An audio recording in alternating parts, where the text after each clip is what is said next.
Dzień dobry Państwu. Witam serdecznie na panelu Military Civilian Cooperation in Delivering Medical Aid to War Zones. Na początku takie króciutkie ogłoszenie, że będziemy prowadzić ten panel w języku angielskim. Także jeżeli Państwo potrzebują tłumaczenia, to poprosimy o słuchawki.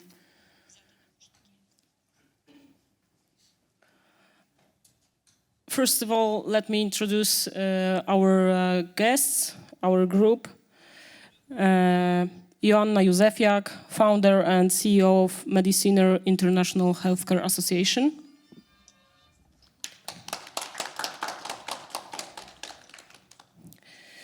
Czarnik, emergency medicine physician. He forced me to say that several decades as an active duty officer, both conventional and special operation forces.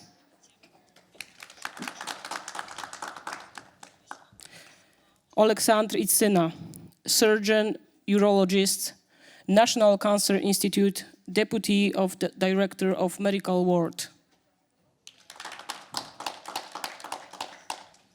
Dmytro Tkachuk, physician, administrator, responsible for medical supply for military hospital in Ukraine. Andreas Wilkman, co-founder, Zero Line specialist in logistics and fundraising.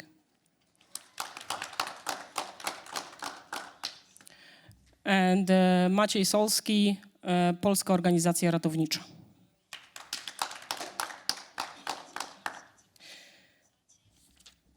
And we want to start with the quick presentation, maybe not quick, 20 minutes presentation delivered from Professor Yaroslav Zarutsky. So we start with the presentation. Доброго дня. Сьогодні ми знаходимося на теренах Національного інституту раку. Це високоспеціалізований заклад 4-го рівня надання медичної допомоги. Ми дуже раді, що з початку російської війни ми розпочали лікування військових на теренах нашого інституту. До нас доєдналась військова медична академія, представником якої є професор Zarutsky Ярослав Leonidovych. Ми радіємо тим, що вчимось разом лікувати бойову травму, тому що в нас такого досвіду не було. І наближаємо перемогу разом, робимо все для того, щоб наші бійці отримували адекватне лікування. Слава Україні і слава тим людям, які допомагають нам в цьому лікуванні. Доброго дня. Народ і армія єдині. Ми раді щодо можливості співпраці. Я думаю, що ми разом будемо наближати нашу перемогу. Доброго дня, вельмишановні пані і панове. Я хотів би вас привітати від імені українських військових і цивільних хірургів, які протягом понад 9 місяців надають допомогу в умовах широкомасштабної російсько-української війни. Тема нашої доповіді буде присвячена особливостям хірургічної допомоги в умовах широкомасштабної агресії і проблемам, які при цьому ми на сьогоднішній день маємо. І так до справи. Особливості надання хірургічної допомоги в умовах широкомасштабної збройної агресії. З 14 по 22 рік в Україні триває гібридна війна. Згідно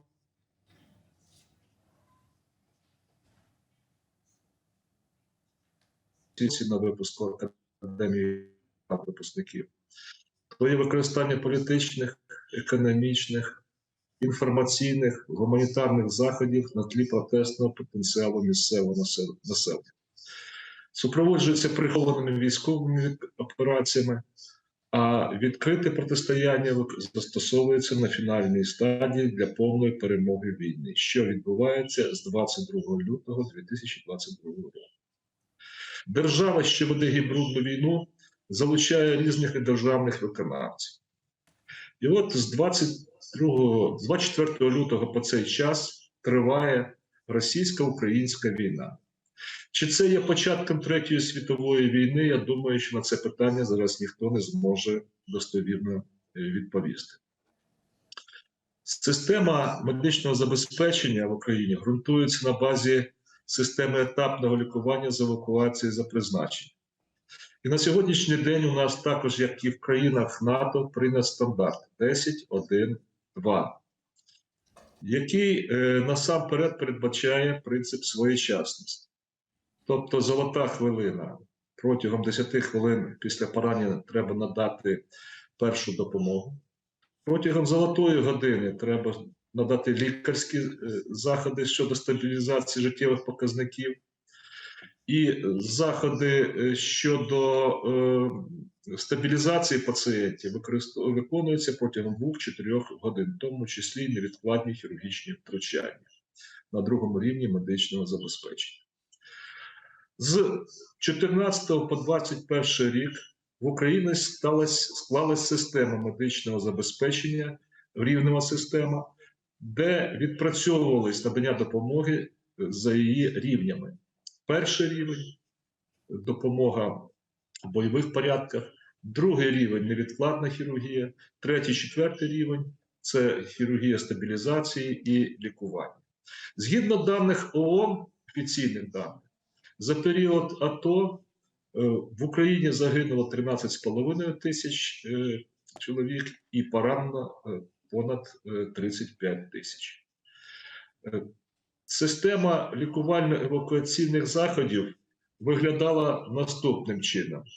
Допомога в бойових порядках надавалась за перший рівень, і далі було ешелони госпітальної допомоги на рівні мобільних госпіталів, госпіталів вздовж лінії Дніпра, Харків, Дніпро, Запоріжжя і госпіталі тилу країни. Протягом цього часу Збройні сили України перейшли на натівську систему медичного забезпечення, яка передбачала допомогу на тактичному рівні, це перша допомога і перший рівень, оперативний рівень, це другий рівень медичного забезпечення і третій, і стратегічний рівень, де надавалась допомога за четвертим рівнем, це високоспеціалізована медична допомога, медична реабілітація, а саме головне і спеціалізоване лікування. Причому склались наступні особливості надання хірургічної допомоги. На тактичному рівні, як правило, допомога надавалась бойовими медиками або безпосередньо бійцями. На першому рівні перша лікарська допомога надавалась лікарями загальної практики, а також хірургічна допомога за другим А-рівнем надавалась лікарями загальної практики медичних рот і бригад, а також були створені лікарсько-сестринські бригади, які підсилювали ці медичні роти, а також передові хірургічні групи, які розгортались на базі центральних районних лікарень, для того, щоб досягти принцип надання першої хірургії протягом золотої години. На оперативному рівні хірургічна допомога надавалась за другим, третім і четвертим рівнями в мобільних госпіталях, в військово-медичних клінічних центрах, в обласних клінічних лікарнях. І на стратегічному рівні це в національному центрі, військово-клінічних центрів медичних, які знаходяться поза зоною бойових дій, а також в структурах Міністерства охорони здоров'я, Національної академії медичних наук і інших лікувальних закладів. Якщо проговорити, що на сьогоднішній день відбувається на території України, то станом на кінець листопада бойові дії відбуваються в східному напрямку і південному напрямку. Всі знають, що Збройні сили звільнили Харківщину, звільнили Херсон. І зараз йдуть бої, де в бойових порядках надається допомога за першим рівнем медичного забезпечення. На відстані 30 кілометрів до 30 кілометрів надається допомога другого рівня медичного забезпечення. По лінії річко-Дніпро надається допомога третього рівня і частково четвертого. І в госпіталях тилу України, які не приймають участь в бойових діях, надається допомога 4-го рівня. Але всім відомо, що Україна піддається ракетним ударам, тому вся територія фактично України стала полем бою. Як ми говорили, згідно даних ООН, кількість загиблих в ООС була 13,5 тисяч і 35 тисяч, і співвідношення вбитих і поранених становило 2,6, 1 до 2,6. Після розпочатку повномасштабної агресії кількість убитих і поранених вимірюється десятками тисяч. Але співвідношення вбитих і поранених становиться 1 до 3,5. Є цифра ООНівська щодо загинувших цивільних осіб, це 15 тисяч, але це цифра тільки підтверджені дані. Я думаю, що ця цифра також набагато більша. Які ж особливості медичної допомоги під час широкомасштабної російської агресії визначились в умовах повноцінної війни? Ну, насамперед, на відміну від початку АТО, особовий склад забезпечений аптечками індивідуальними і навчений їх користуванню. Але є питання з навчанням бойових медиків, з броньовими засобами евакуації, з комплектованістю медичних бригад. Також терміни евакуації дуже залежать від оперативних обставин. Ідуть активні бойові дії. А також у нас на сьогоднішній день прийшла ще одна така особливість – це зима. І є особливості перебування в окопах в зимовий період, тому це впливає на теж і захворюваність, і перебіг поранень. Якщо говорити про другий рівень медичного забезпечення, то фактично відбулася трансформація військово-медичних госпіталів. На базі їх і за рахунок їх штатів були сформовані лікарсько-сестринські бригади, які підсилили медичні роти, передові хірургічні групи та інші групи на базі лікувальних закладів військово-цивільних адміністрацій по лінії зіткнення в зоні проведення операції Об'єднаних сил. Це зроблення до досягнення принципу золотої години. Були сформовані об'єднані медичні загони, де медичні роти були підсилені лікарсько-сестринськими бригадами. Вони розташовуються на відстані 5-10 км від лінії зіткнення, надається допомога за першим рівнем. Як правило, евакуація від себе, там же затримують для лікування легкохворих і легкопоранених до 10 днів. Сформовані передові хірургічні групи на базі цивільних лікарень, де надається допомога за другим А рівнем, невідкладні заходи, і третім А окремі види спеціалізованої допомоги. Насамперед це судинна допомога, нейрохірургічна і травматологічна. Реально на сьогоднішній день впровадження концепція Damage Control Surgery. На другому рівні впроваджені сучасні лапароскопічні і торакоскопічні технології. Накладаються апарати зовнішньої фіксації, використовується лак-терапія, сучасні магніти. Основна база військових мобільних госпіталів використовується як для легкопоранених. Вони розгорнуті до 500 ліжок, де лікуються в тому числі і соматичні хворі з термінами до 20 діб.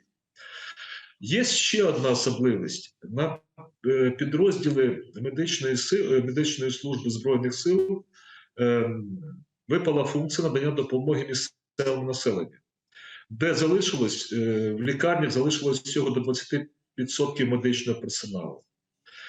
Евакуація відбувається санітарними автомобілями різних класів, а також залізничним транспортом. Аеромедична евакуація, на превеликий жаль, на сьогоднішній день майже відсутня. Що стосується третього рівня медичного забезпечення.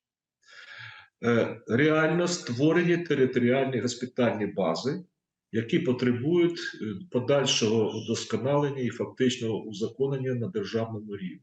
На лінії Харків-Дніпро-Запоріжжя їх ліжкова потужність досягає майже 1000 ліжок. Організовано надання спеціалізованої медичної допомоги за практично всіма напрямками: нейрохірургія, отоларингологія, травматологія і інше. Налагоджено лікування легкопоранених. Як правило, евакуація здійснюється бригадами екстреної медичної допомоги з місця передачі поранених. І на сьогоднішній день працюють у всіх територіальних базах і великих центрах координатори, які координують роботу командування медичних сил, військових цивільних адміністрацій, а також Міністерства охорони здоров'я. Рух інформації на сьогоднішній день відбувається наступним чином. Інформація поступає в відповідні військові госпіталі, бо це, як правило, військові. Від них інформація поступає командуванню медичних сил і після цього Міністерства охорони здоров'я.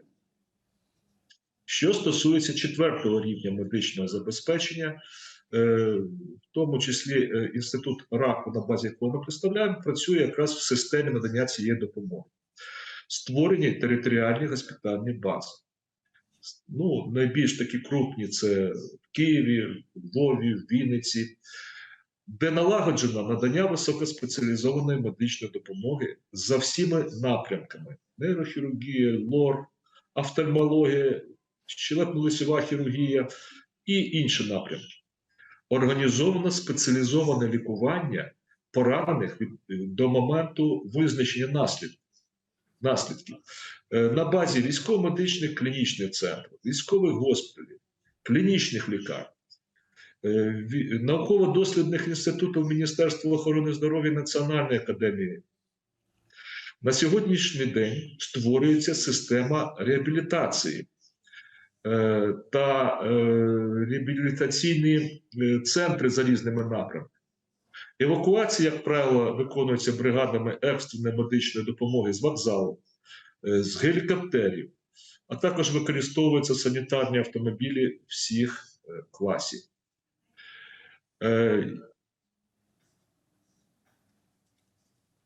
Так. Хотів би продемонструвати роботу системи на клінічному прикладі, який мав місце в лікуванні в Національному інституті раку. Пацієнт отримав вибухову травму в кінці серпня 2022 року. Мав вогнепальне осколкове поранення грудної клітки, гемопневмоторакс, поранення сідничної ділянки з масивним дефектом м'яких тканин, яке проникало в порожнину з ушкодженням несхідної сигмоподібної кишки, брижі, заочеревина гематома, вогнепальний перелом лівої клубової кістки, вертлюгової западини, лобкової сідничної кісток верхньої третини лівої стегнової кістки, а також вогнепальне поранення м'яких тканин. Перша медична допомога йому була надана в Володимирівці, зупинена кровотеча пов'язкою його побратимами. Перший рівень медичного забезпечення, допомога першого рівня медичного забезпечення було надано лікарсько-сестринською бригадою медичного пункції в селі Катеринівка на базі магазину, який був розташований на 15 кілометрів від лінії зіткнення. Туди його доставили вже через 40 хвилин на автомобілі, джипі волонтерському Mitsubishi. Другий рівень медичного забезпечення допомога була надана силами передової хірургічної групи на базі центральної районної лікарні в місті Курахово, яке розташовано на відстані 26 кілометрів від лінії зіткнення. Його туди доставили санітарним автомобілем вже, і через 1,5 години він був прооперований. Йому дренували плевральну порожнину, а також під час лапаротомії зашили сигмоподібну та несхідну кишку та наклали апарат зовнішньої фіксації та стиму. І пацієнт був евакуйований санітарним автомобілем, реанімобілем, в Дніпро, 220 кілометрів від лінії зіткнення, де йому було виконано низка хірургічних втручань, повторні хірургічні обробки ран стегна, і була виконана в зв'язку з ускладненнями, що розвинулись, екзартикуляція лівої нижньої кінцівки. У пацієнта розвилась анаеробна флегмона цієї ділянки. А також на наступний день був накладений апарат на плече. І от так виглядав пацієнт, коли він був евакуйований на наступний вже рівень після ампутації. Так виглядала його таз після екзартикуляції. При поступленні в Національний інститут раку, на відстані, який знаходиться майже 500 кілометрів від лінії зіткнення, він був доставлений реанімобілем. Йому був встановлений діагноз: вогнепальний перитоніт, заочеревина флегмона, заочеревине ушкодження прямої кишки, кишкова нориця, сепсис, поліорганної статусу. І було виконана релапаротомія, сформована сигмостома, при цьому було сплановано, де вона буде знаходитись. Демонтаж апарату зовнішньої фіксації, в ньому не було необхідності, тому що кінцівки вже не було. А також видалили частину крижі з духовинної кістки, сформована вак-пов'язка. Складна вак-пов'язка, при цьому дренували і рану надвеликих органів, і дефект прямої кишки через анальний утвір. На наступний день пацієнту була знову виконана повторна хірургічна обробка, некректомія і сформована ендовак. Пов'язка ендовак був введений в пряму кишку. Так виглядали рани після обробки судинних пучків, протектори. І тут ви можете побачити, був встановлений вак безпосередньо в дефект прямої кишки, під'єднаний до окремої аспіраційної системи. Крім того, була повторно зроблена обробка судинних пучків, алкоголізація нервів і шкірна пластика. Після цього пацієнту виконано ще 10 хірургічних втручань. Етапні некректомії, вак-терапія, яка переміщувалася шкірною пластикою і з використанням ендовак-системи. В кінці кінців рани пацієнта були заживлені. Після анатомічних резекцій пацієнт зараз вертикалізується і направлений в реабілітаційний центр. Отже, для вирішення будь-якої складної проблеми, в тому числі системи медичного забезпечення, необхідно дати відповідь на 6 принципових питань: організація, кадри, наука, методичне забезпечення, яке ми тут представляємо в доробки нашої кафедри, фінанси і матеріально-технічне забезпечення. Перед вашим високим таким зібранням я хотів би зупинитись саме на питаннях матеріально-технічного забезпечення. Таким чином, для тактичної ланки на сьогоднішній день принципово важливо це засоби для підтримання життєдіяльності Збройних сил і населення у зимовий період. Насам це ліки, медичні засоби, зимовий одяг, генератори, транспорт. Що стосується оперативного рівня, на другому рівні медичного забезпечення залишаються актуальними апарати зовнішньої фіксації різних модифікацій, степлери, генератори, медичний транспорт, який дозволяє евакуювати на себе з бойових порядків. Третій рівень медичного забезпечення. Важливо сучасні пов'язки і медикаменти, ВАК-апарати мобільні і розхідні матеріали до них, генератори, мобільна дихальна апаратура, реанімобілі тощо. Що стосується стратегічного рівня, це 4-й рівень медичного забезпечення, ВАК-апарати, стаціонарні і розхідні матеріали, металічні конструкції для металоостеосинтезу та відповідні інструменти, ендопротези, зшиваючі апарати, дихальна та наркозна апаратура. І що стосується реабілітації, Ну, це принципово має значення на тлі того, що відкриваються реабілітаційні центри. Це комплектуючі до сучасних протезів кінцівок, можливість реабілітації за кордоном, та ціла низка інших заходів. Отже, я вам дякую всім за увагу. Бажаю всім мирного неба і перемоги на землі. Слава Україні! Дякую за увагу.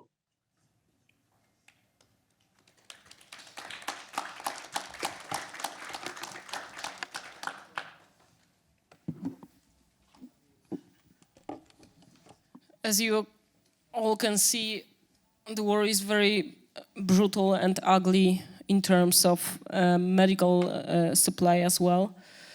So I want to ask a question to Jim Czarnik. What are the main differences between civilian and military standards of care?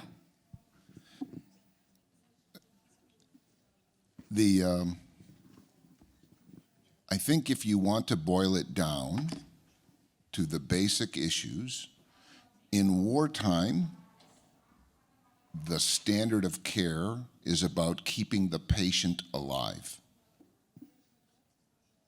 In the civilian care, it's about minimizing potential risk for treatment of the patient. And so, to give an example, we have many regulations in hospitals and in ambulance systems that say, to do this, you must do it this way. There is no variation. And if you want to do X, the person must have Y credentials and Y training. And we do that to minimize risk to the patient and to increase the benefit or the outcome of the care. Now that's important when everything is perfect. For those of you that have been in combat, we know that it's never perfect. And so the difference in the standard of care is primarily focused on doing what needs to be done to keep the patient alive so they can get specialized care later on. And in the military, we pay particular attention to the people that die from what we refer to as preventable deaths before they get to the big hospital. Because many people will report, oh, our patients do very well. 98% of the people that show up to the hospital survive and to discharge. Well, great, but you've already self-selected out the patients that could have survived but died en route.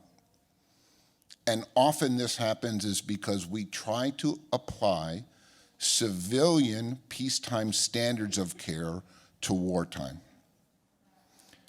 I think we really need to be willing, from a cultural standpoint, to say, are we willing to do what is necessary versus what is comfortable?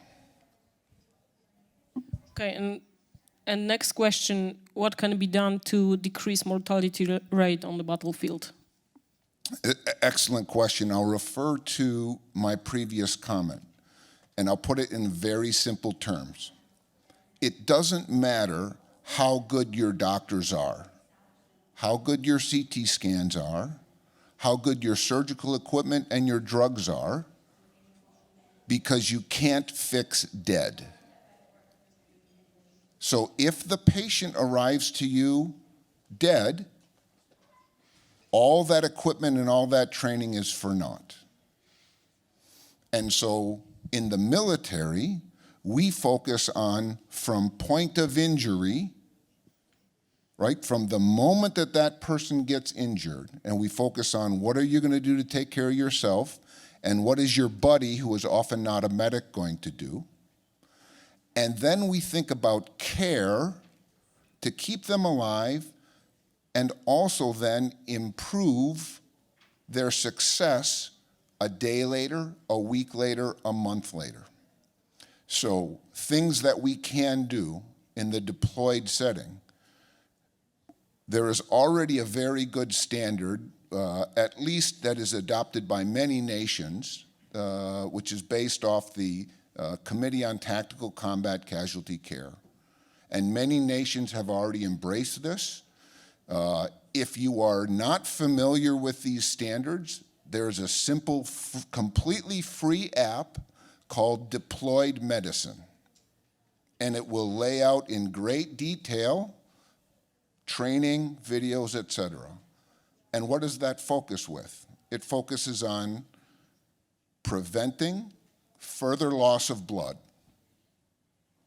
It focuses on keeping the patient warm. And it focuses on preventing them from becoming acidotic. And we call that the lethal triad. So everything we do before the patient gets to the hospital should be focused on those things. Whatever you can do, so the best resuscitation fluid for a patient who has lost blood is what? It's blood, right? You should not be putting crystalloid solution into a patient that has already lost a lot of blood. If my car gets low on gas, I don't pour water in the tank just to lift the needle up, right? So the ability to transfuse whole blood far forward is critically important. The ability to keep the patient warm and prevent them from any further loss of heat is critically important. And if we resuscitate them well, that is, give them the blood that they need early on to replace and stop loss of blood, we will significantly increase their likelihood that they'll make it 3 days out, 7 days out, 1 month out. Because if you don't resuscitate them well early on and keep them warm and have enough blood, when they get into the ICU at the W4 hospital, then they die of sepsis, they die of multi-organ failure, etc. So it's really focused on doing all those things to keep them alive, and it's primarily focused around warmth, stopping of hemorrhage, returning volume, and then, of course, making sure they get oxygenated. Those concepts are simple. They are very different than how we train in our medical schools. Virtually none of the physicians who are sitting with me right now were ever trained to work in an environment without power, without good CT scanners, without a whole bunch of nurses around. I often, and I'll ask a simple question. This will help you understand what I'm talking about. When I go to conferences of trauma surgeons and I ask them, how many trauma surgeons here routinely deliver blood to patients? You can imagine that all their hands go up. I say, okay, good. Would you please tell me how you transfuse blood? And the answer I get is, well, you take the bag and you stick the hose in it and you put it in the arm. I go, okay, is there a nurse or a medic around? And I say, would you please describe how you transfuse blood? And they say, I make sure that I have the right patient, I make sure that I have the right blood type, I prime the pump, make sure I have the appropriate filter, I give a little bit of the blood first through the right size gauge to make sure there's no transfusion reaction, and then I give the rest. And so I say, doctors, you don't transfuse blood, you order blood.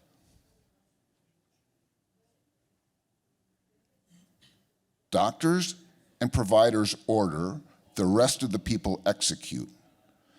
if you've been given blood as a young medic or nurse for 10 years, and you see patterns for patients that need blood, do you think maybe we could expand the scope of practice to say, here are some good parameters on the patient, and if you see them as a nurse or as a well-trained medic, start the blood. We have to be willing to change the rules we use in a perfect environment so that we can survive in a non-perfect environment. Thank you so much. So basically, what are you saying is the platinum 10 minutes, which is the time for self-aid and body aid, the basic skills in medical procedures to sustain casualty alive during the evacuation for a higher echelon of care. Am I correct? Yes, and every time you move a patient, one of the most dangerous times for a patient being evacuated on the battlefield is every time they change hands, right? Every time they change vehicles. Because if you have IVs or airways in, the chance of them being dislodged but nobody checking, and then you think, oh, the patient's fine, but the blood was running on the floor or their airway tube came out. It's that training of check, check, and recheck. In a perfect world, which I know it isn't, if you can afford one person to stay with that patient, one provider who understands what happened to them, back to the first higher level of care, that will increase survival to get to the role 3 and role 4. I know that's hard, right, because there's a lot of other issues going on, but it's really about paying attention to the basics. And that's, quite frankly, what I think the military can do well, is they do the basics better than anybody. Thank you so much. And the next question is for Oleksandr. You were working in civilian settings before the war, and were you prepared as a medical personnel for such injuries, battlefield injuries? Good afternoon to everybody. So yeah, first of all, I want to thank everybody to have a warm welcome here in Poland. We really feel warm, and we really feel like at home in this neighbor country. First of all, I wanted to say that this is a really dirty war. Dirty because it doesn't have any rules. Dirty because it doesn't have any. It attacks civilians. It attacks infrastructure. It attacks kids, and it's not the war between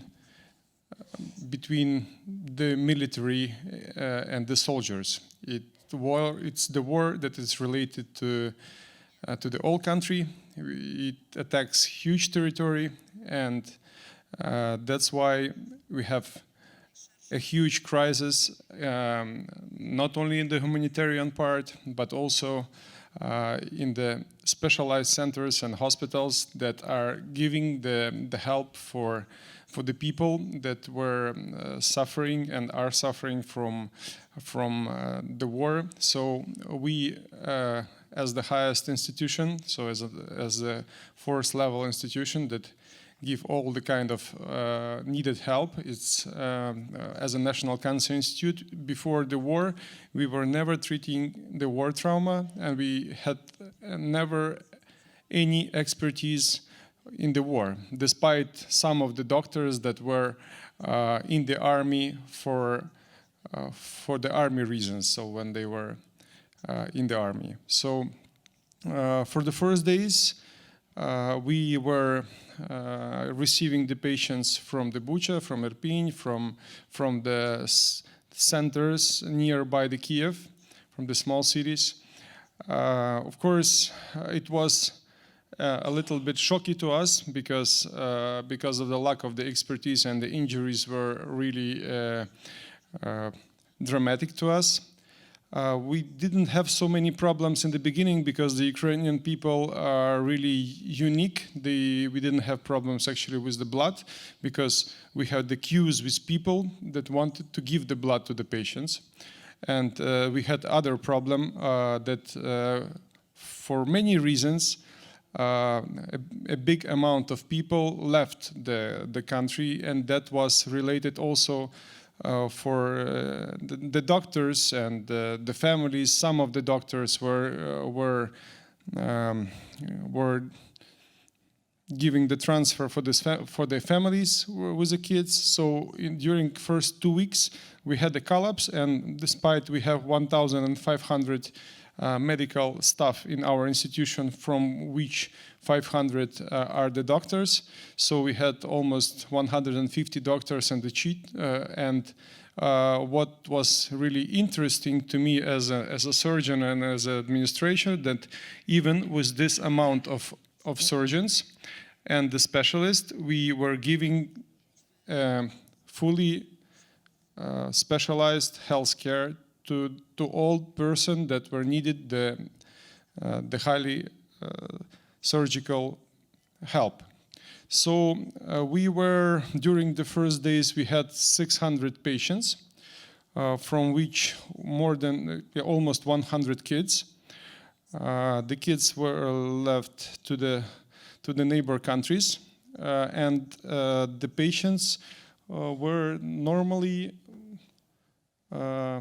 cured and they were dispatched to the houses. So after this, now we have receiving the medical doctors from the hospitals, from the military hospitals, and now we have a really good team of the people. We are now becoming the experts. It's a fact. It's not good or bad. It's a fact in the war trauma. And as you have seen in the presentations, we have a really wide program. Yeah, so the patients are coming from level 1 to level 4. And why do I like this? This patient, I was a surgeon in it. He had almost 25 operations in totally. So it's a good example how the system works. So from the lesion to the surgeon, it took almost 2 hours to get to the first surgeon and to get accurate help. Then he moved to the other city, to 250 kilometers, just to receive the specialized healthcare. And then he moved stable by the train to our institution, where he received 21 operations during the 3 months. So nowadays, this young man, he's actively walking and he's preparing for the prosthesis to help him in his life abilities. So that's it. Let me ask another question. Since your situation have changed since 2014, the first war, have you had any special training in damage control, surgery, blood, and this specific kind of treatment? Actually, it was not related to us, but in the Ukrainian system, all the doctors that have finished, especially the men doctors, we are all lieutenants by when we finish our universities. But we are lieutenants by the reserve, and if it's needed, we are sent to the specialized centers to a 6 months training to become a military doctor. So from now on, during these days from 2014, when the war started, we had several master classes that were done by a lot of our neighbors, about a lot of the other countries that were helping to us and now are increasing the help to us.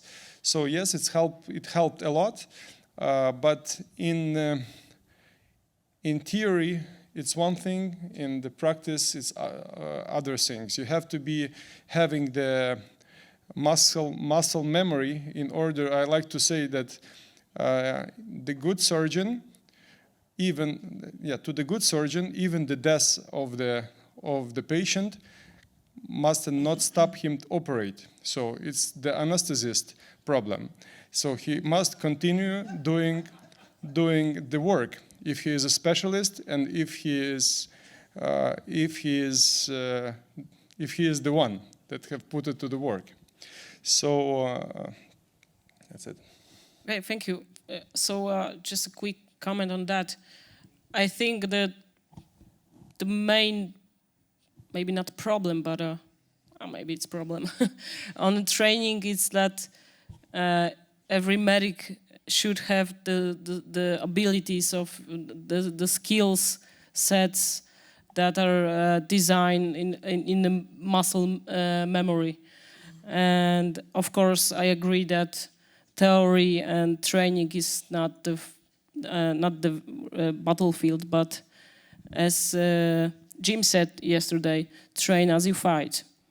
And I think that training, medical training, is it's crucial for the success of life saving on the battlefield, not only in battlefield. Okay, next question for Dimitro. Dimitro is the physician and administrator responsible for medical supply. And I want to ask you a question.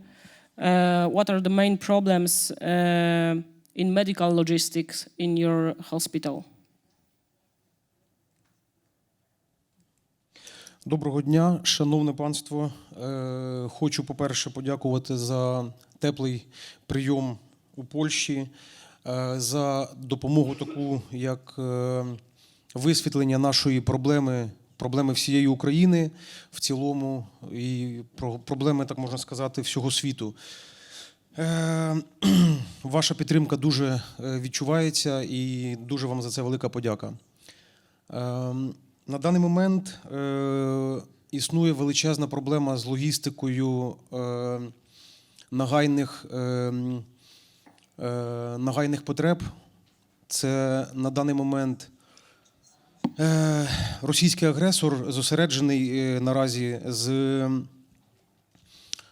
створюванні такої штучної проблеми, зосередженої на інфраструктурі важливій держави в цілому.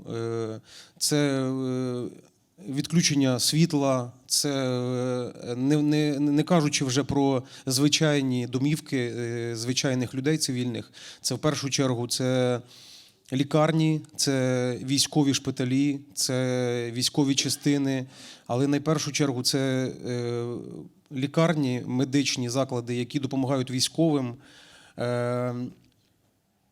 врятувати своє життя після отримання якогось поранення. І Росія російський агресор, вона розуміє, що завдає нам цим значних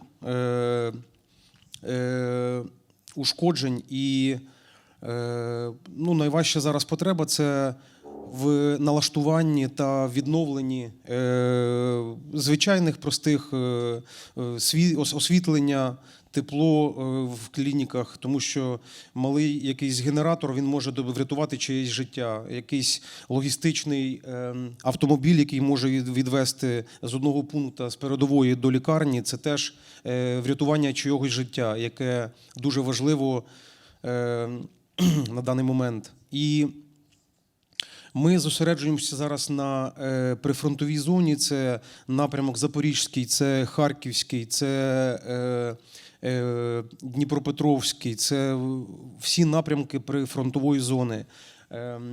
Ми намагаємося допомогти все, що від нас залежить, найперш необхідніші перш необхідніші інструменти, ліки, медикаменти, все, що пан Залужний теж до цього озвучував, це всі негайні потреби, які потрібні на зараз. І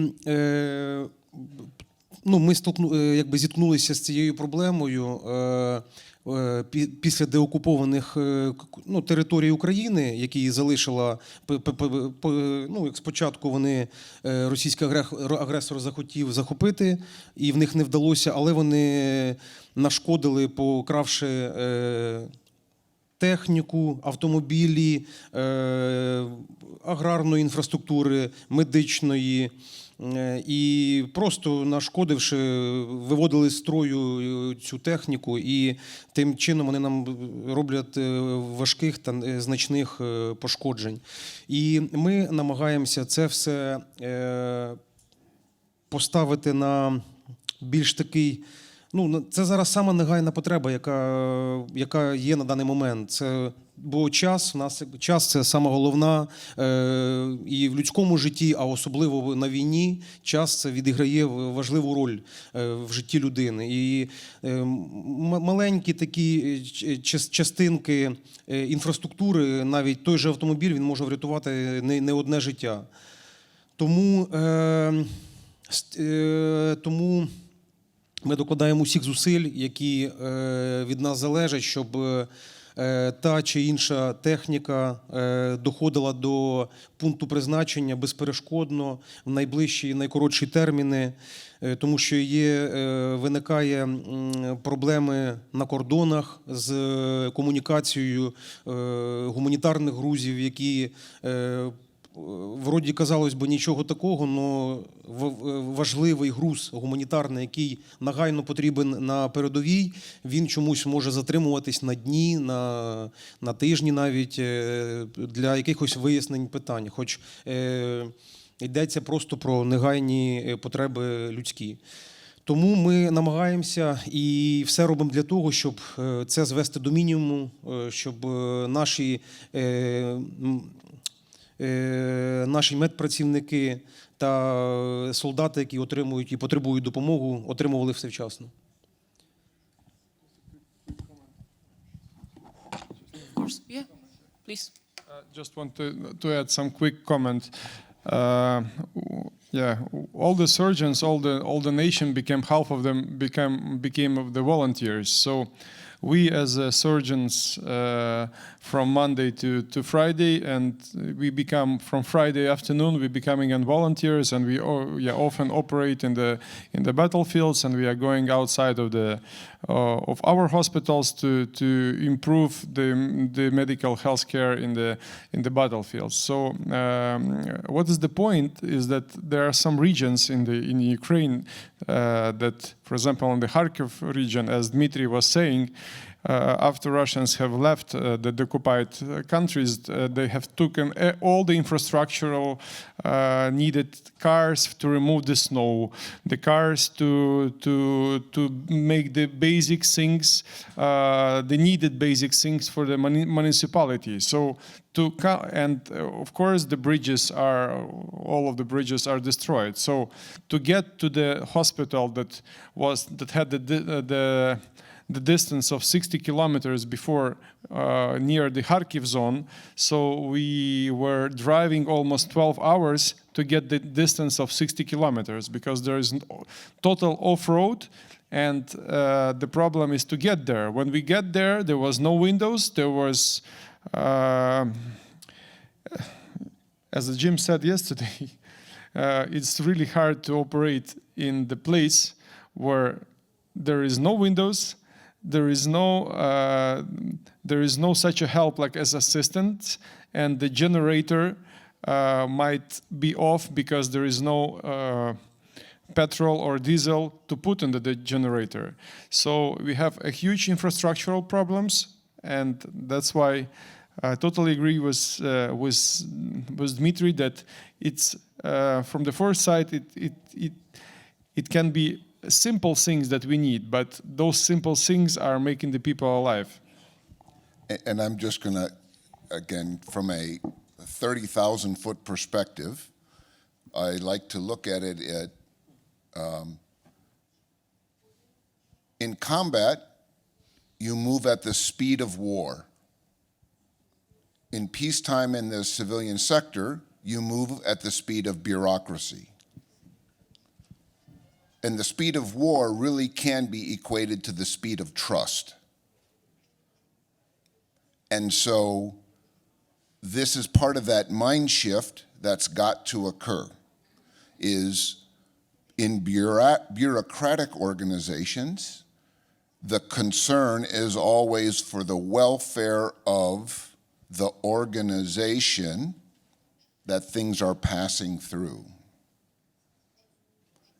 If we shift that mindset so that the patient in the Ukraine or the civilian in the Ukraine is at the center, their well-being is at the center of every decision that we make, the decision should be pretty simple, and then they will be quick. And so whenever there is stopping anyone from moving critical items for the population, I would ask them a simple question. Are you putting the well-being of yourself at the center of this decision, or are you putting the well-being of the population at the center? The benefit of military in this position is militaries in democratic countries, they are there to defend democracy, but the military doesn't practice it. So we just get the things done. Okay, don't put your mic because I have another question. Dimitro said about the lack of power supplies and the lack of evacuation, the quick evacuation, because even in military organization we are all depend on the golden hour, and we want to have patient on the OR within 1 hour from the point of injury, and we did it in Afghanistan and in Iraq, very different war, but the TCCC guidelines is based on that quick evacuation. And what about the austere environment and the prolonged delayed evacuation? What about that kind of problem? So this is something very much so that at least in the US we have been wrestling with for a while and taking on aggressively. I'll make reference again to the deployed medicine application that you can download and you don't need internet to access it. There is a special subset already in there called prolonged casualty care, because we have recognized that the wars that we will fight in the future will not be like the ones we had in Afghanistan and Iraq. In Afghanistan and Iraq, we had complete air superiority against enemies that didn't have much air power. We had a mandate that from our Secretary of Defense that there will be 60-minute evacuation, which meant 30 minutes flying time by helicopter. There must be a forward operating base with security, with communication, with medical, et cetera. And in a very large environment and a hard terrain. The reality is, when there was a sandstorm and you couldn't fly, what do you do? When there were too many casualties, what do you do? And now the reality is, if you don't control the air, what do you do? And so prolonged casualty care is a field of study in medicine, specifically from the medic level and the primary emergency provider level, that looks at, it's focusing on what do you do to keep the patient alive, to keep them warm? What are the,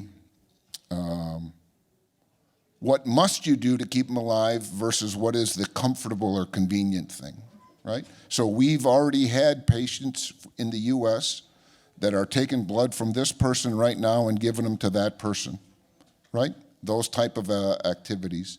So it often comes down to nursing care, prolonged nursing care, because if you're not used to holding a patient for more than 30 minutes, you don't think about rolling the patient to make sure they don't have a bed sore. You don't think about giving them antibiotics on a regular basis, right? You don't think about looking at all their ins and outs that they get that are important. So in the simplest terms, if you can't get them out in the current environment, it's making sure that anything you did to stop their bleeding, you reassess. And is the bleeding still stopped? And if you put a tourniquet on, do they really need a tourniquet? Because you did that emergently. Can you convert that to something else? What can you do to keep them warm, which is really prevent further loss of heat? So what are you going to wrap them in? What kind of space blankets? Anything you can put them in? And if you're on a mountain climb and you get hypothermia and somebody is really cold, what do you do to warm them up? You get in the sleeping bag with them, and it's skin against skin, right? This is why my wife and I can never sleep well together, because I like it cold, she likes it warm, I wrap around her underneath a blanket and we heat up, and then we have to separate. Not for lack of love, right? But I'm just saying the simple things work. Okay. Okay, thank you. Thank you so much. And Oleksandr, one more for you, not about the warming your wife, but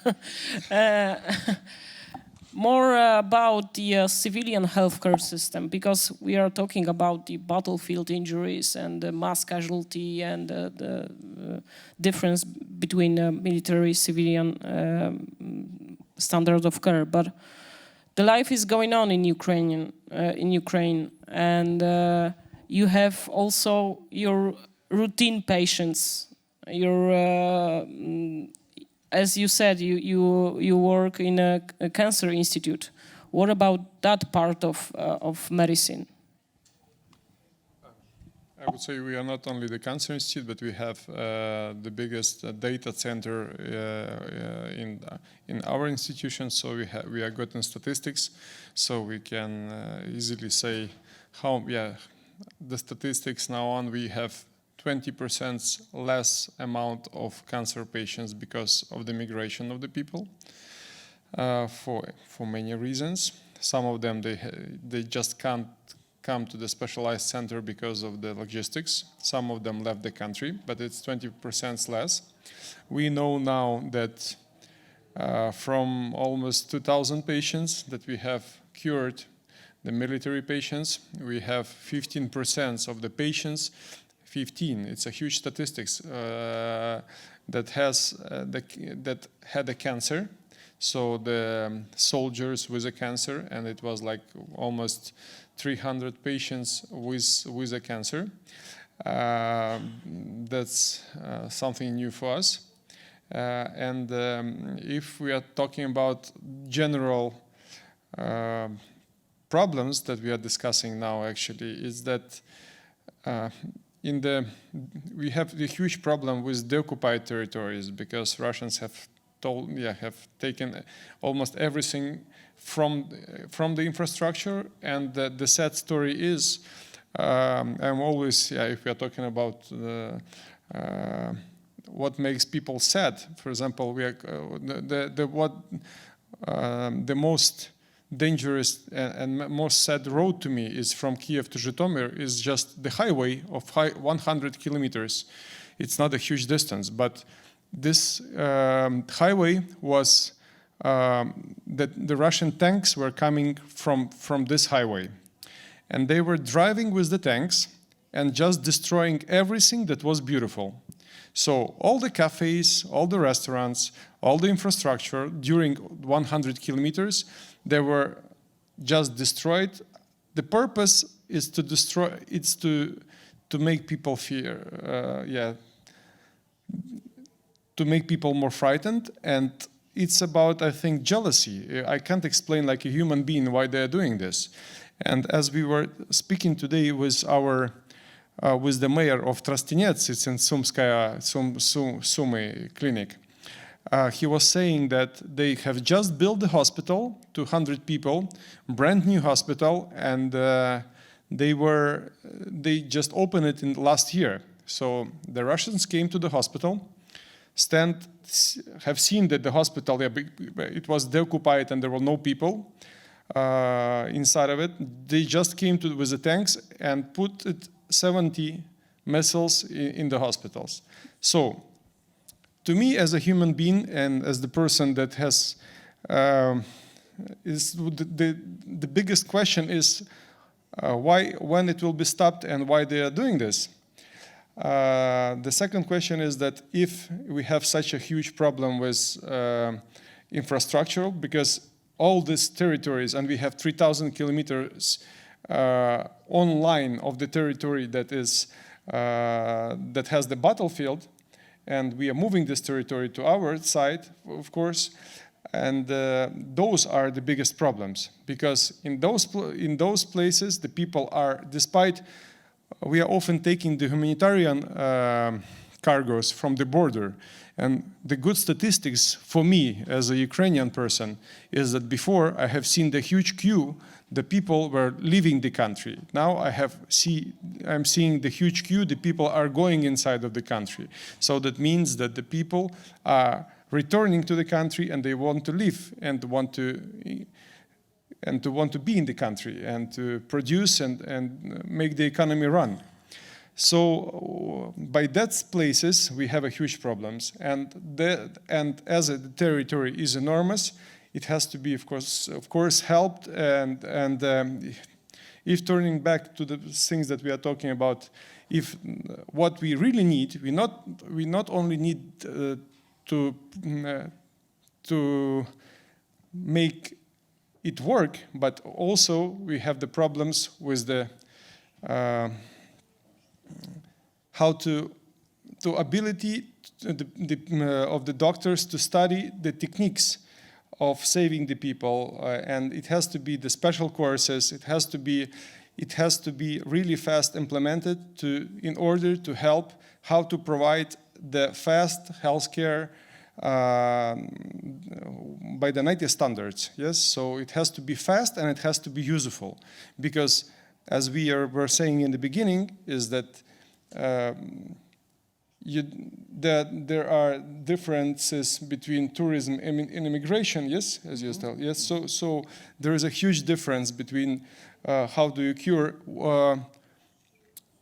What I like in American system, we were discussing today, is that when the doctor, any doctor was taught to have the ability to work as a protocol. Yes, so he knows the protocols, he have to cure by the protocols.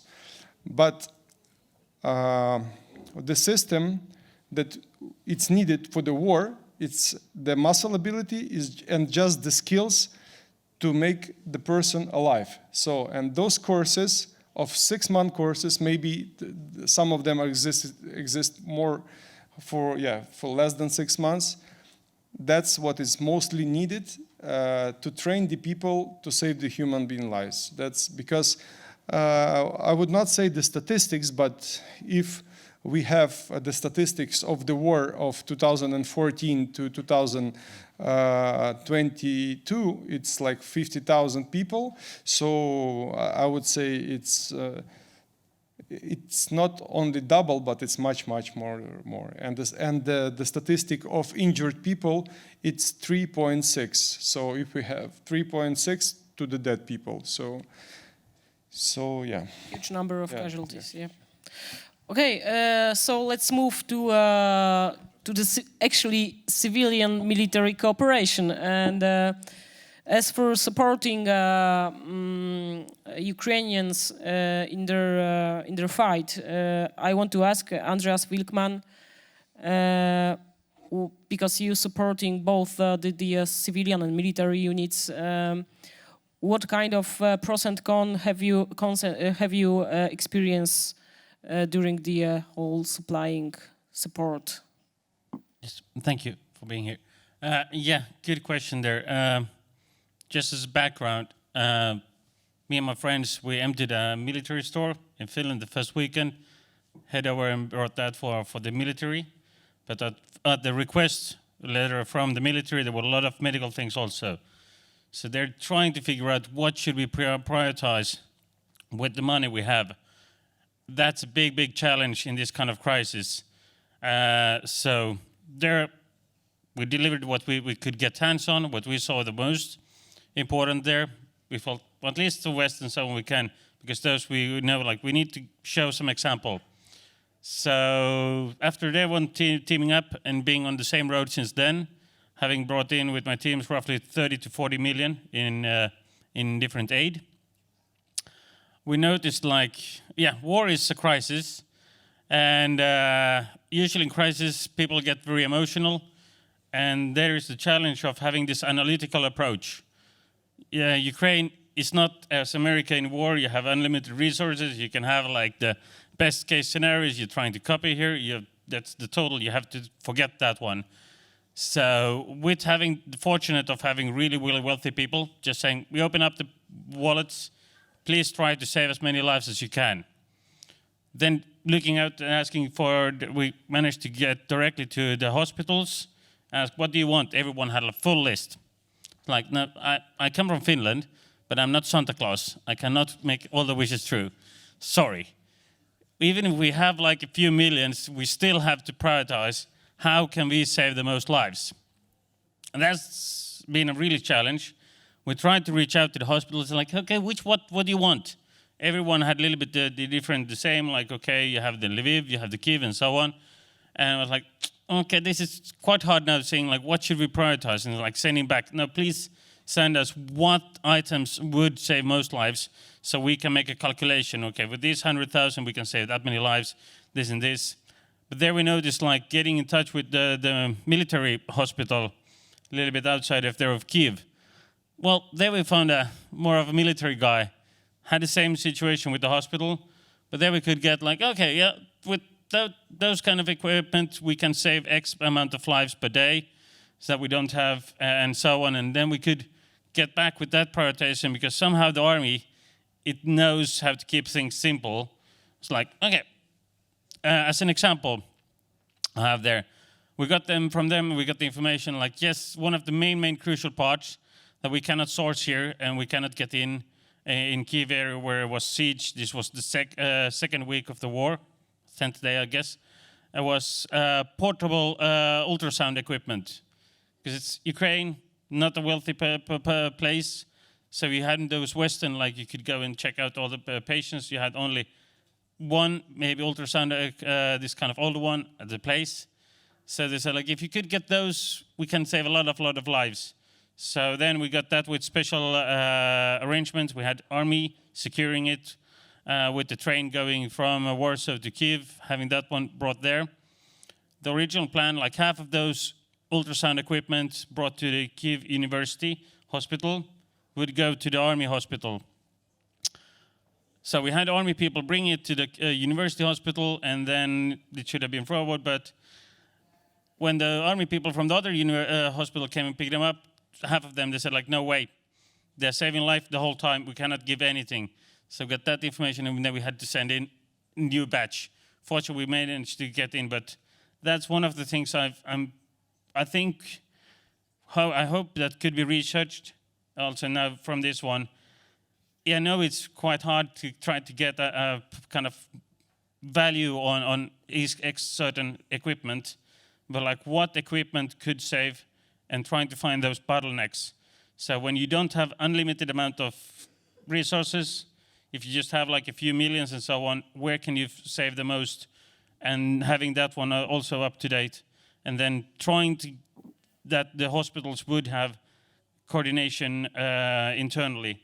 Because we noticed also, like, okay, this hospital has got a lot of those stuff. Can you not just ship it forward? We send you a lot of stuff. Like, no, we're going to keep it.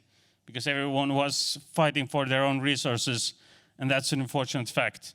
A lot of the goods that our organizations, also we sent in 14 trucks the first week from Finland, as we got the wish list. But most of those goods were standing for a very long time in Lviv. So there I had hoped that we could have similar efficiency like the American army and the English army, getting weapons and so on, all distributed across Ukraine. So in this kind of situation, I hope in the future we can have better coordination and cooperation on the civilian side with the army, especially regarding the logistics. In a very brief comment, the problem with medicine in wartime is everybody thinks medicine is a black box. So they talk about military operations and then they talk about medical stuff. There are no such things as medical operations. There are just operations. It doesn't matter if you're moving ammunition, moving fuel, or trying to save a patient. They all take resources, they all take logistics, they all take planning, and all take coordination. So the reality is, what the militaries do well at is, where is the central location that is taking all the requirements in from the rest of the country, and then who is prioritizing them, and then rather than having this guy knows this guy, so I'm going to sneak through there and give him them, but I'm actually driving by a hospital that really needs it more, right? Where's that level of direction? And that takes coordination and it takes people. And that's probably, in my humble opinion, although I'm not there day to day, that's an area where I think a lot of assistance could be given to Ukraine, is just the person power with computers and communication to do the coordination regularly on the phone. What do you need? And oh, by the way, what do you have? You got to be willing to give it up. Thank you for that. Let me switch into Polish. Chciałabym zapytać Joannę, jak twoja organizacja wspiera ukraiński system ochrony zdrowia? Od momentu wybuchu wojny, tak naprawdę od pierwszego dnia w nocy wysłałam listy do wszystkich partnerów, z którymi współpracujemy do tej pory. I ku mojemu zdziwieniu na drugi dzień rano już miałam zwrotne informacje od podmiotów medycznych, z którymi pracuję, od jednostek firm, które produkują sprzęt medyczny i potrzebne instrumenty do tego, żeby zabezpieczać pacjentów po urazach wojennych. I taką pomoc zorganizowaliśmy wspólnie z ambasadą ukraińską. Zorganizowaliśmy pomoc dla ukraińskich podmiotów medycznych i myślę, że dzisiejsze spotkanie jest też efektem tej naszej współpracy, bo z Oleksandrem współpracujemy już od wielu miesięcy. Pracujemy nad tym, żeby znaleźć rozwiązanie i dostarczać te rzeczy, które są najbardziej potrzebne.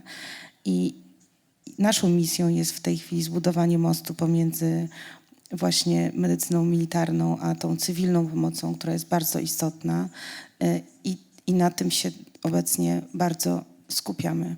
I chciałabym bardzo podziękować wszystkim, którzy tutaj są. Jim, tobie najbardziej, bo przebyłeś najdłuższą drogę, ale Aleksander też wczoraj 20 godzin jechał tutaj, a też to nie jest łatwe, bo oni są tam bardzo potrzebni na tej Ukrainie.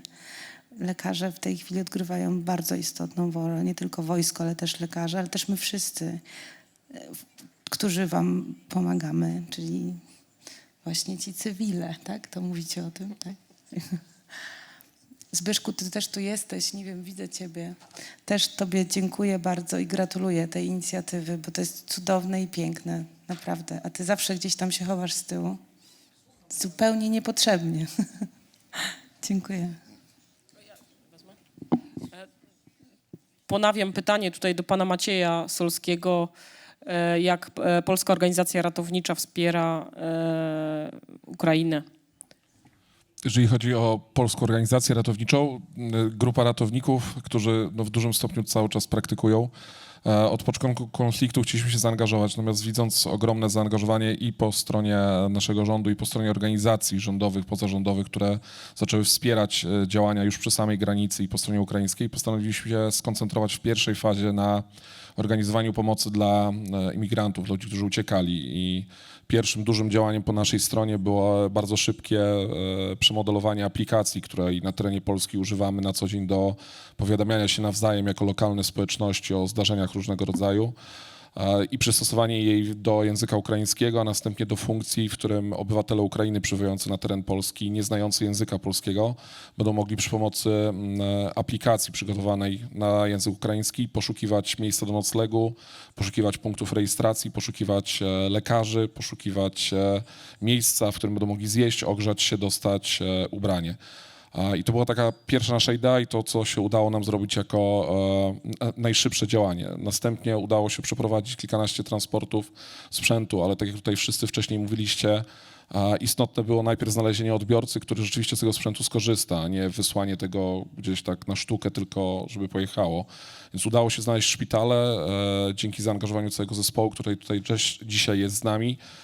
Wysłaliśmy transporty sprzętu, który trafił do już konkretnych szpitali i jednostek, a ostatecznie powróciliśmy w ramach Polskiej Organizacji Ratowniczej do macierzystych naszych funkcji, czyli tego, że większość z ratowników w Polskiej Organizacji Ratowniczej, pielęgniarek, lekarzy, to przede wszystkim wykładowcy i instruktorzy. I ostatecznie położyliśmy ogromny nacisk na rozwinięcie edukacji, na to, żeby szkolenia osób, które chcą pracować w Ukrainie, na Ukrainie, czy to na linii frontu, czy gdzieś bardziej z tyłu, były też szkoleniami dostosowanymi, żeby jednak oddzielić grupy osób, które chcą pracować na linii frontu i chcą udzielać tej pomocy medycznej, wojskowej, od tej pomocy, której udzielamy w warunkach bardziej cywilnych, żeby te szkolenia były bardziej przystosowane, dostosowane do tych potrzeb, do odbiorców, i żeby znowu nie tworzyć sytuacji, w której wysyłając na pole walki medyka, mając czasami nawet naprawdę po polskiej stronie parę godzin dla chłopaków, żeby na przykład nie uczyć ich defibrylacji, no, bo jakby nikt z nas tego nie będzie tam przeprowadzał. A z drugiej strony osoby, cywilne, które chcą pomagać, ale nie chcą się angażować w strefę wojny i chcą być bardziej bliżej Lwowa, bliżej polskiej granicy, to znowu im szkolenie z zakładania opasek i ostrzeliwania się i odrzucania granatem też nie jest potrzebne. Więc jakby kluczem było stworzenie programów, które pozwolą w dosyć krótki, szybki, intensywny sposób, oczywiście często nie spełniający podstawowych kryteriów emocjonalnych, tak jak tutaj Jim mówił, że no fajnie było, żebyśmy mogli zrobić to super, no ale nie możemy zrobić tego super, musimy zrobić to szybko, musimy zrobić to rozsądnie budżetowo i musimy to zrobić w sposób, w który te zasoby ludzkie, które są przysyłane tutaj z Ukrainy na szkolenie, jak najszybciej będą wracać tam, bo nie są tam potrzebni, ani tutaj. I te szkolenia, mam wrażenie, udaje nam się realizować, oczywiście przy ogromnej pomocy całego zespołu, bo to nie jest jakby tylko praca jednego człowieka, czy tylko ratowników, bo to są tysiące ludzi. No i dzięki wsparciu też bardzo wielu instytucji i osób. Walczymy, staramy się pomagać i mam nadzieję, że robimy to tak dobrze, jak tylko potrafimy. Super, dziękuję bardzo. So we have 5 more minutes and I want to ask about the final remarks. Oleksandr, do you have any?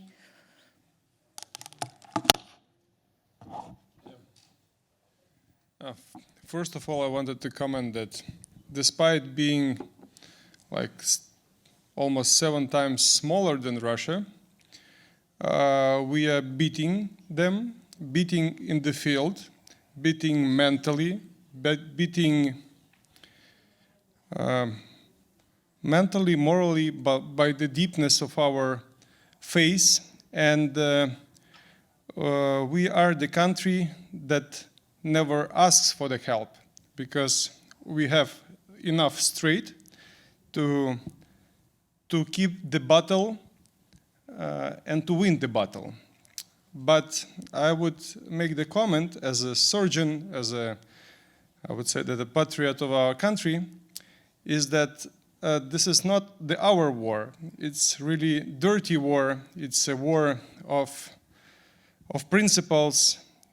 It's the war that is related and takes the part in that attacks civilians, that in this war are used the weapons that were never used against the society. They are using the chemical weapons. They are putting the chemics in the water. They are taking the energy and the gas from the people and putting the millions, the cities that has more than million people alive. They are putting them the ghost cities.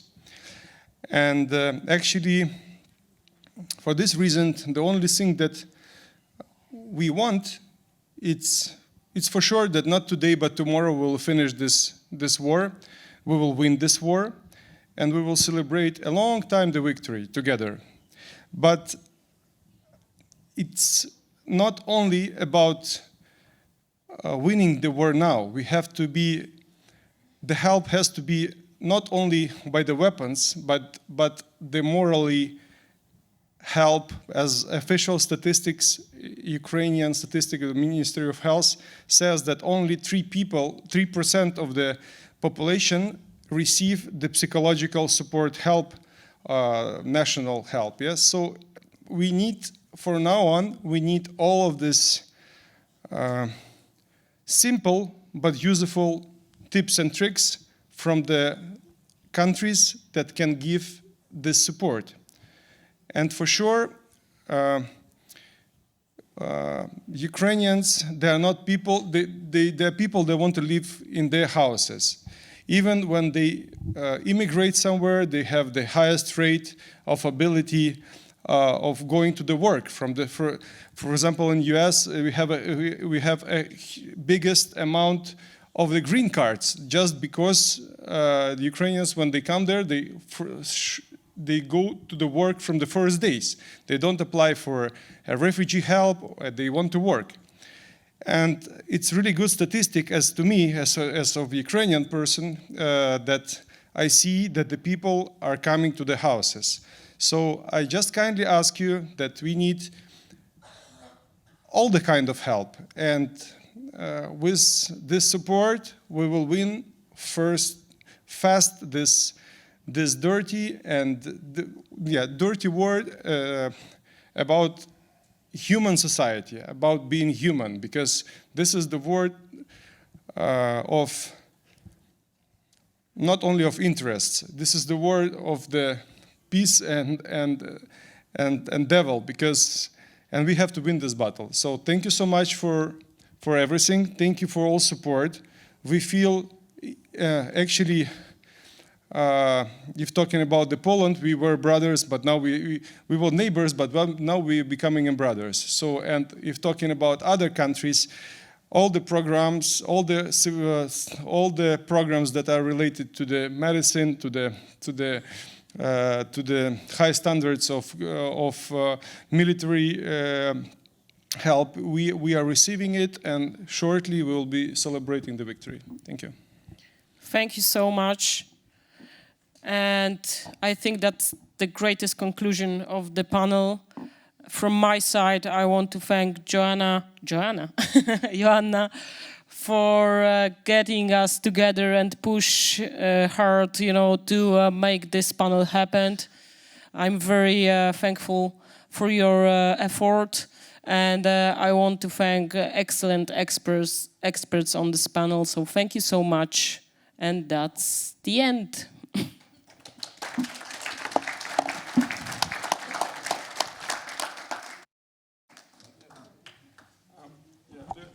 The short comment is, I'm seeing in this, first of all, I want to thanks to Joanna, because we were just close friends, and we are doing a lot of projects together about the medicine, about the humanitarian help, the medication, the rehabilitation. We are settling down the rehabilitation center. I'm seeing in the front line this young man that is sitting, and we were taking the ambulances to from Belgium to Ukraine. And I wanted just to point out, we have created the small organization of Mercy and Health Organization. It's a small foundation of the doctors, of the friends, that only with a small foundation of 12 people, we have given almost 70 cars, ambulances to the war zones. So, and if we are talking about the statistics of the small group of people that have the interest to win the battle, not only in the field, but the humanitarian battle and other battles, so we have to be just human, and we have to get our forces together. So thank you so much. Thank you for everybody, and have a nice evening.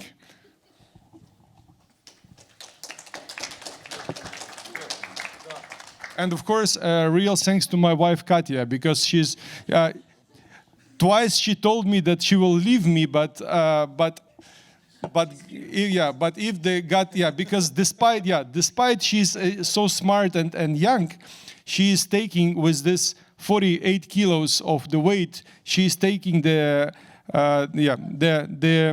she is taking the ambulances. She is taking the ambulances from Lviv to 1,500 kilometers alone to the front line. And when I'm asking her, aren't you afraid when you are leaving, when you are taking these ambulances to the front line? She said, no, I have the mission. Don't worry. There is somebody is waiting for me. So it's for sure that this kind of people, you can win this country. You can fight with the people that are deeply motivated and have this power inside of their souls. So thank you to everybody, and thank you for everything that you are doing. Thank you.